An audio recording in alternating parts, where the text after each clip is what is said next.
朋友们好，我是佩塔，我正在精心照料芥蓝苗。这些芥蓝苗长得正茂盛，好像在告诉我们，它们正在健康的成长。大家有没有兴趣想知道芥蓝从育苗到移栽的种植方法是怎样的呢？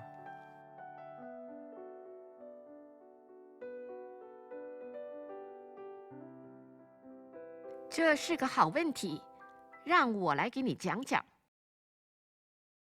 首先，在芥蓝种植之前，我们需要准备好土地，确保土地肥沃和通气。因此，要在土地中加入适量的堆肥和基肥，来改善土地质量。那要如何使用堆肥和基肥呢？在土地准备阶段，先将适量的自制堆肥均匀地导入土中。在这块约3.5平方米的土地上，我用了大约30立升的堆肥。再把1桶大约12立升的基肥均匀撒在土壤表面。我用的是腐熟的鸡粪当作基肥，这是一种有机肥料。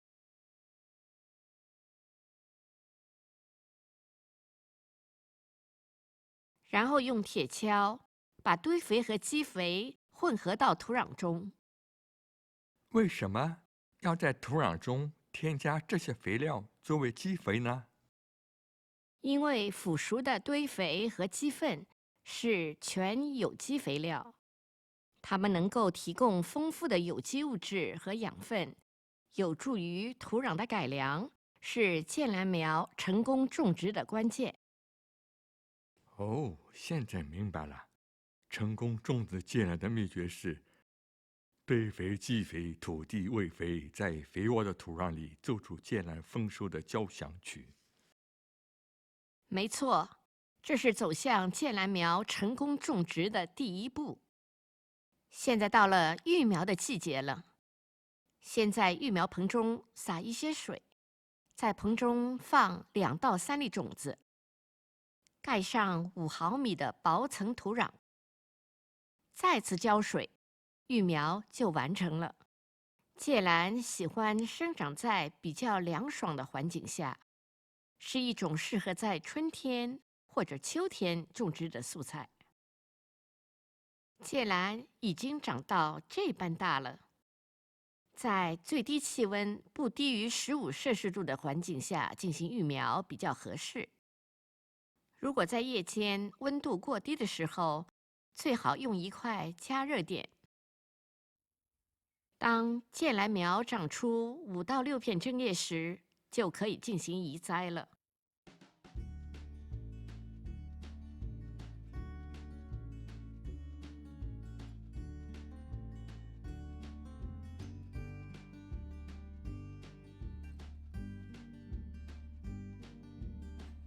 在移栽之前，先准备好种植坑，挖一个深度与育苗棚相当的坑，确保能足够容纳小苗的根系。将育苗盆轻轻倾斜，倒出芥蓝苗，然后轻轻地将芥蓝苗分离开来。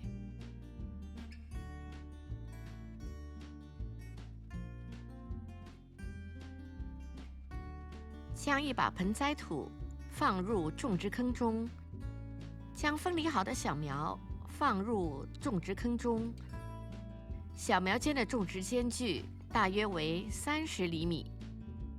在小苗的周围填满盆栽土，并轻轻地用手指压实，确保小苗稳固地站立在土壤中。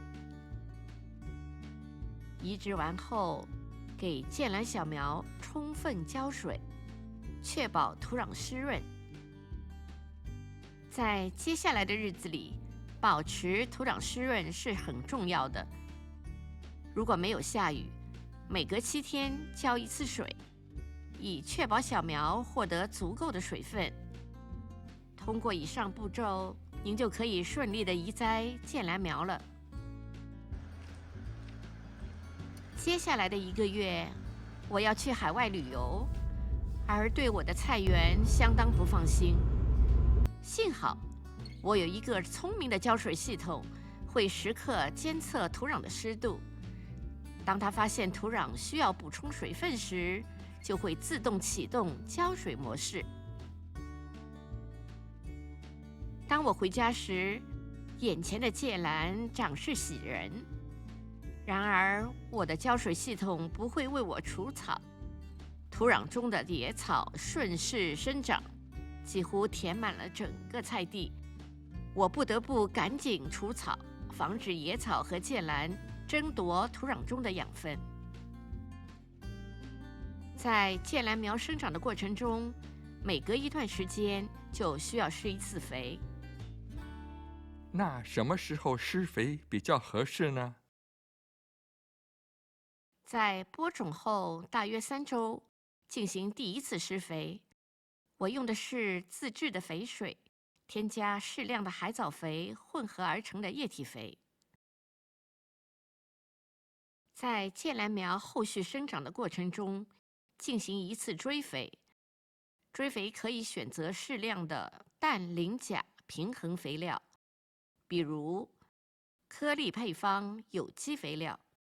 这款有机肥料非常适合平时工作繁忙，但又喜欢种菜的朋友。您可以专注于自己的事业，无需担心植物的养分供给。那么，在芥兰苗生长的过程中，应该怎样浇水呢？水分是保持芥兰苗生长的重要环节，要注意保持土壤湿润。当土壤表面稍干时，就是浇水的时候了。那么，在浇水的过程中，要注意哪些方面呢？用浇水壶把水浇在芥兰苗的根部周围，保持土壤湿润，但不要过湿，避免将水直接浇在叶子上，这可能导致病菌的滋生。明白了，浇水的秘诀是绕着根部慢慢浇，只浇苗根不浇叶，病菌不敢来骚扰，保持土壤适度湿，芥兰生长不受累。芥兰的叶片长得翠绿而健壮，展现出了勃勃生机。当它们的花蕾和顶部的叶子高度相似的时候，我们就可以进行收获了。当我们进行收获时，可以从芥兰的底部开始，从根部往上数，留下4片叶子，然后将上部剪断。留下的叶子上面的节点会继续生长，再次冒出新的芥兰嫩茎，这样我们就能再次进行收获。在收获后，我们要继续给芥兰提供营养，除了保持适度的浇水，还需要继续施肥，不要让芥兰饿肚子了。它们需要持续的营养补给，才能为我们带来更多的快乐。太好了，我期待着即将到来的春天和秋天，播下种子，让芥兰苗在适宜的季节中茁壮成长。谢谢观看，让我们下期再见。Thank you for watching.